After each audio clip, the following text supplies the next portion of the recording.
Allô, dans cette capsule, on parlera des secteurs d'un disque. Comme l'arc l'était pour le cercle, un secteur, quant à lui, est une partie d'un disque. Cette partie est délimitée par deux rayons, par exemple le rayon OA puis le rayon OB, ainsi qu'un arc de cercle, soit dans ce cas-ci l'arc AB. On peut donc définir le secteur AOB comme la zone hachurée ici en bleu. Dans cet exemple, on dira que le secteur AOB est intercepté par l'anglo-centre AOB que vous voyez apparaître en rouge sur la figure. Tout comme la mesure d'un arc, l'aire d'un secteur est proportionnelle à la mesure de l'anglo-centre qui l'intercepte. On pourra donc écrire que l'aire du secteur sur l'aire totale du disque, donc,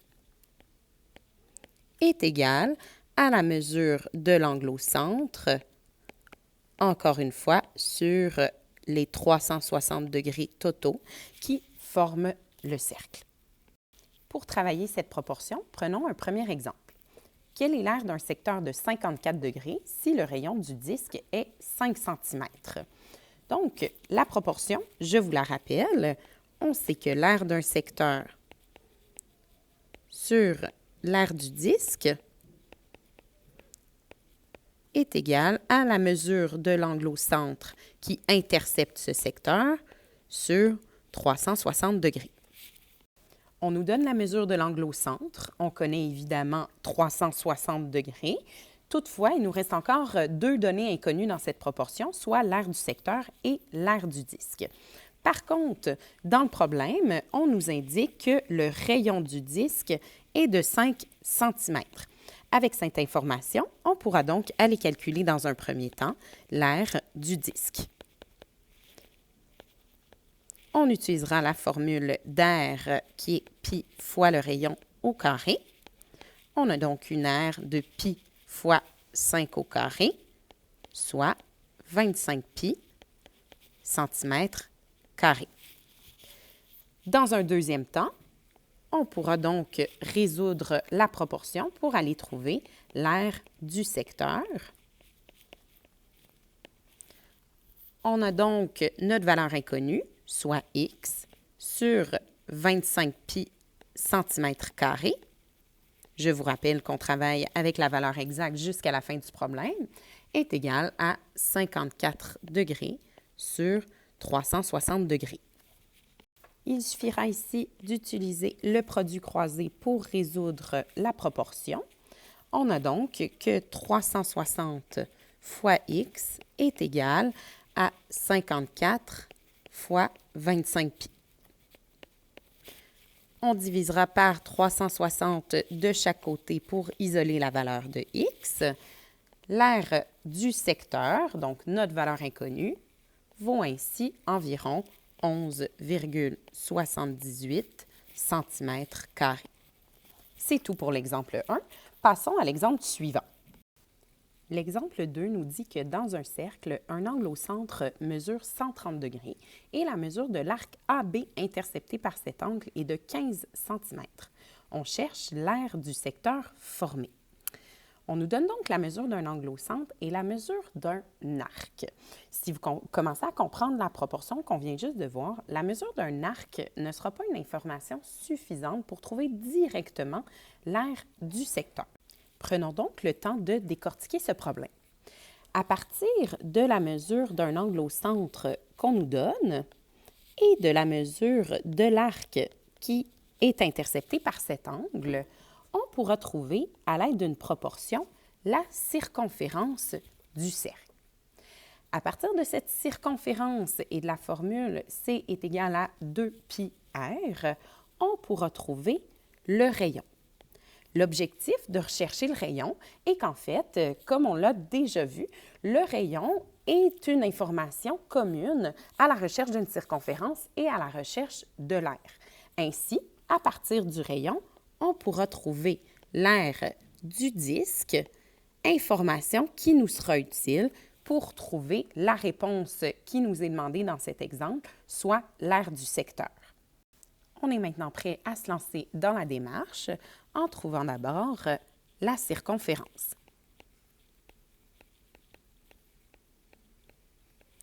Je rappelle la proportion. La mesure d'un arc sur la circonférence est égale à la mesure de l'angle au centre qui intercepte cet arc sur 360 degrés.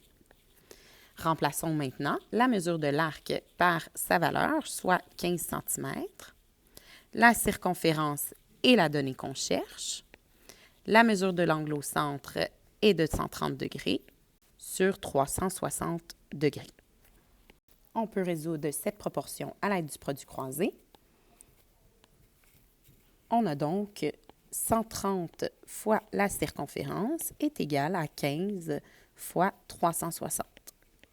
On peut diviser par 130 de chaque côté pour isoler C. La circonférence a donc une mesure d'environ 41,54 cm. Si nous suivons le squelette établi au départ que vous voyez au haut de l'écran, nous sommes rendus à calculer la mesure du rayon à partir de la circonférence. On sait que la circonférence vaut 2 fois pi fois le rayon. Donc, 41,54 est environ égal à 2 fois pi fois le rayon. On peut diviser par 2 de chaque côté. On a donc 20,77 est environ égal à pi fois le rayon. Et finalement, divisons par pi de chaque côté. Le rayon a donc une mesure d'environ 6,61 cm. Calculons maintenant l'aire du disque. L'aire est égal à pi fois le rayon au carré. C'est donc environ égal à pi fois 6,61 au carré, soit environ 43,69 pi centimètres carrés. Dernière étape maintenant, il s'agit de calculer la mesure recherchée, soit l'aire du secteur. Nous calculerons cette aire à partir de la proportion vue plus tôt. Nous avons donc que l'aire du secteur, soit notre donnée manquante, x, sur l'aire du disque, soit 43,69 pi centimètres carrés, est égale à la mesure de l'angle au centre de 130 degrés sur 360 degrés. Encore une fois, nous pouvons effectuer le produit croisé. Nous avons donc 360 fois x est égal à 130 fois 43,69 pi. En divisant par 360 de chaque côté de l'égalité, on obtient que x, désolé, je manque de place, je vais donc poursuivre à gauche, x est donc l'aire de notre secteur, est environ 49,56 cm². Et voilà, c'est notre réponse finale pour ce problème. Voici maintenant le troisième exemple. La grande aiguille d'une horloge balaye un secteur de 20 cm² en 23 minutes. On cherche la longueur de la grande aiguille. Nous pourrions représenter l'horloge par un cercle ou un disque et la grande aiguille représente en fait le rayon. Cette grande aiguille balaie un secteur de 20 cm² en 23 minutes. Le 23 minutes ici représente en fait la mesure de notre angle au centre. Donc, l'angle sera inscrit d'une différente façon. Cette fois, on ne parlera pas d'un angle en degrés, mais plutôt d'un parcours effectué par l'aiguille en minutes. La proportion restera la même. Comme on cherche la longueur de la grande aiguille, soit la mesure du rayon, on devra d'abord passer par l'aire du disque. Je vous rappelle la proportion qu'on peut construire. L'aire du secteur sur l'aire du disque est égal à la mesure de l'angle au centre sur 360 degrés. Donc, l'aire du secteur nous est indiqué, c'est 20 cm². L'aire du disque, c'est ce qu'on cherche. Et pour ce qui est des angles, comme je l'ai dit un peu plus tôt, on aura à faire une manipulation. Comme on ne nous donne pas une mesure d'angle en degrés, on pourra simplement travailler avec le nombre de minutes balayé par l'aiguille. Donc, la mesure de l'angle au centre sera de 23 minutes, tandis que les 360 degrés du cercle seront plutôt représentés par les 60 minutes qui composent l'entièreté de l'horloge. Nous pouvons maintenant résoudre la proportion par un produit croisé, comme nous le faisons d'habitude. Nous avons donc 23 fois x est égal à 20 fois 60. Nous diviserons par 23 de chaque côté de l'équation. On a donc que x, soit l'aire du disque, est d'environ 52,17 cm². Maintenant que nous connaissons l'aire du disque, nous pouvons maintenant répondre à la question, puis aller calculer la mesure du rayon. L'aire est égale à pi fois le rayon au carré. On a donc que 52,17 est environ égal à pi fois le rayon au carré. Pour aller isoler le rayon, on divisera d'abord par pi de chaque côté. Nous aurons donc 16,61 est environ égal au rayon au carré. Nous pouvons maintenant prendre la racine carrée de chaque côté pour isoler la mesure du rayon. Le rayon a donc une mesure d'environ 4,08 cm, soit la racine carrée de 16,61. C'est ce qui termine cet exemple. Passons maintenant à l'exemple 4. Nous cherchons maintenant l'aire de la partie blanche dans la figure illustrée à droite. En l'observant, vous aurez peut-être constaté que cette figure ne présente aucun secteur de disque à proprement parler. Toutefois, l'exemple 4 nous permettra d'élaborer une structure de démarche qui pourra nous être utile dans le prochain exemple, soit l'exemple 5. Dans un premier temps, pour trouver l'aire de la partie blanche, nous devrons trouver l'aire totale du grand disque et retirer l'aire du petit disque illustré en gris sur l'image. Donc, calculons d'abord l'aire du grand disque.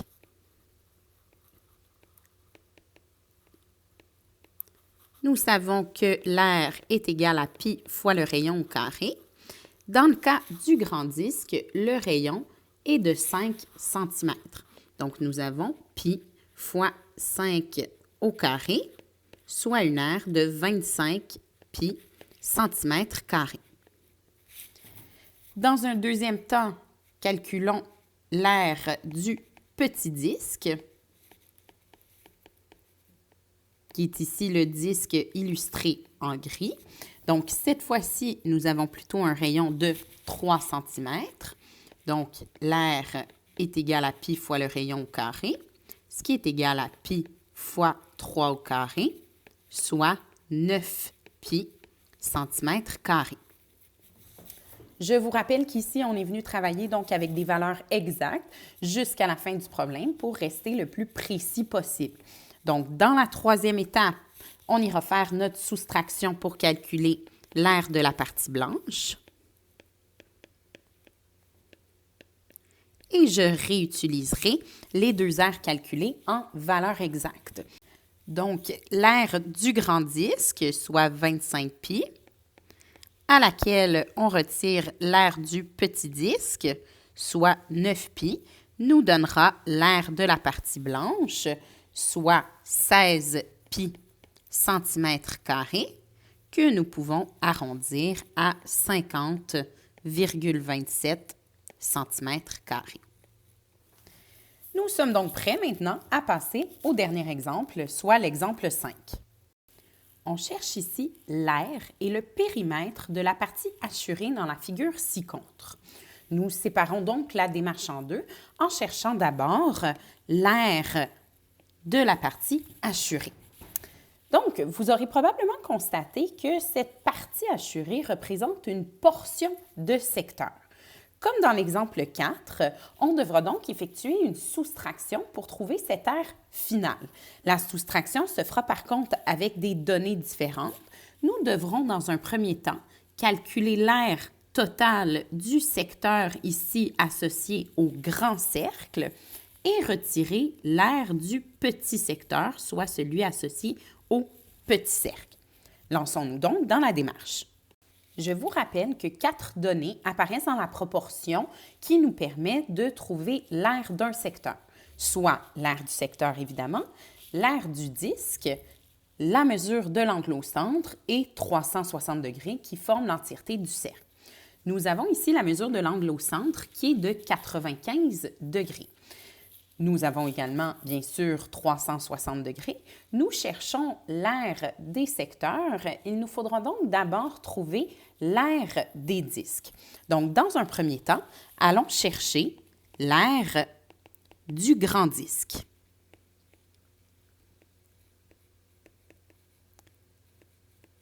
Pour trouver le rayon du grand disque, nous devrons additionner le rayon du petit disque, soit 6, à la distance qui sépare le petit cercle du grand cercle, soit 2 mètres, pour un total de 8 mètres pour le rayon du grand disque. Calculons maintenant son aire à partir de la formule A est égal à pi fois le rayon au carré. Remplaçons le rayon par sa valeur, soit 8 mètres, pour une aire totale de 64 pi mètres carrés. Nous procéderons de la même façon pour trouver cette fois-ci l'aire du petit disque. Nous avons donc que l'aire est égal à pi fois le rayon au carré. Cette fois, la mesure du rayon est de 6 mètres. Nous avons donc une aire de 36 pi mètres carrés pour le petit disque. Maintenant que nous connaissons l'aire de chacun des disques, nous pourrons trouver l'aire des secteurs qui leur sont associés. Pour simplifier leur identification, je viendrai ici nommer les points dans le disque, soit le point A, le point B, le point C, puis le point D. Nous avons toujours notre centre O. Je calculerai donc, pour commencer, l'aire du secteur associé au grand disque, soit le secteur AOB.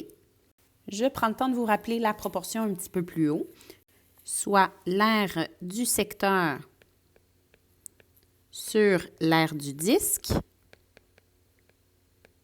est égale à la mesure de l'angle au centre sur 360 degrés.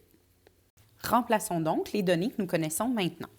L'aire du grand secteur est une valeur inconnue, soit x, sur l'aire du grand disque, 64 pi mètres carrés, est égale à la mesure de l'angle au centre, soit 95 degrés, sur 360 degrés. Nous résolvons cette proportion à l'aide d'un produit croisé comme à l'habitude. Donc, 360 fois la valeur de x est égale à 95 fois 64 pi. Nous divisons par 360 de chaque côté. Nous obtenons donc une valeur de x environ égale à 53,06 mètres carrés. Nous chercherons maintenant l'aire du petit secteur, soit le secteur COD. De la même façon, j'utiliserai maintenant la variable y pour distinguer les deux inconnus recherchés. Sur 36 pi mètres carrés est égal à 95 degrés sur 360 degrés. À l'aide du produit croisé, nous obtenons 360y est égal à 95 fois 36 pi. En divisant par 360 de chaque côté pour isoler la valeur de y, nous obtenons une aire pour le petit secteur d'environ 29,85 mètres carrés.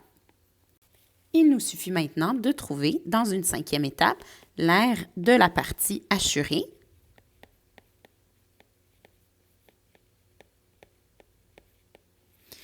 Comme vu au début, nous voudrons donc soustraire à l'aire du grand secteur l'aire du petit secteur que nous venons juste de trouver, ce qui nous donnera une aire de 23,21 mètres carrés. C'est ce qui met fin à la première partie du problème. Nous tenterons maintenant de trouver le périmètre de la partie assurée.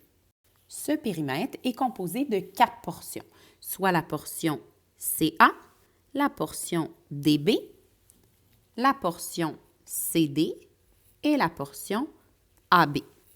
Vous constaterez que les portions AB et CD constituent des arcs de cercle, tandis que les portions CA et DB mesurent chacune 2 mètres, comme c'est indiqué juste ici. Je vous rappelle que pour trouver la mesure d'un arc, nous travaillerons avec la proportion suivante. Mesure de l'arc sur la circonférence est égale à la mesure de l'angle au centre sur 360 degrés. Nous connaissons encore une fois la mesure de l'angle au centre qui est de 95 degrés. Nous connaissons bien sûr le 360 degrés.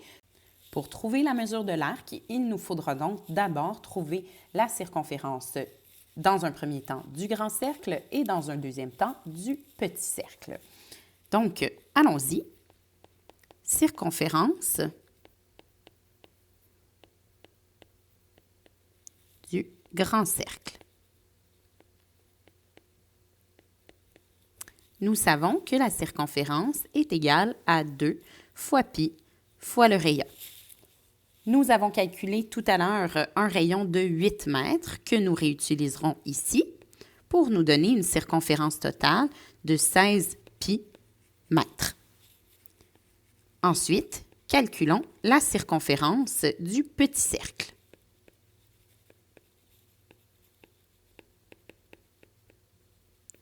Nous utiliserons la même formule, cette fois-ci avec un rayon de 6 mètres. Nous donnant donc une circonférence de 12 pi mètres pour le petit cercle. Nous sommes maintenant prêts pour une troisième étape, la recherche de la mesure de l'arc AB. Nous savons donc que la mesure de cet arc, notre valeur inconnue, soit x, sur la circonférence de 16 pi mètres, est égale à l'angle au centre de 95 degrés sur 360 degrés. Nous procéderons encore à l'aide du produit croisé. Nous avons donc que 360 fois x est égal à 95 fois 16 pi. En divisant encore une fois par 360 de chaque côté, nous obtenons une mesure d'arc d'environ 13,26 mètres. Nous tenterons maintenant de trouver la mesure du petit arc, soit l'arc CD. De la même façon, nous utiliserons cette fois-ci y pour distinguer les deux valeurs inconnues. Sur 12 pi est égal à 95 degrés sur 360 degrés. Par produit croisé, nous avons que 360 fois y est égal à 95 fois 12 pi. En divisant par 360 de chaque côté, nous arrivons à une valeur de y environ égale à 9,95 mètres. Finalement, dans une dernière étape, il nous suffit de calculer le périmètre composé de 4 portions. Donc, nous additionnerons 13,26 mètres plus 9,95 plus 2, ce qui nous donne un périmètre total de 27,21 mètres. C'est ce qui termine la capsule sur le secteur d'un disque. Merci beaucoup.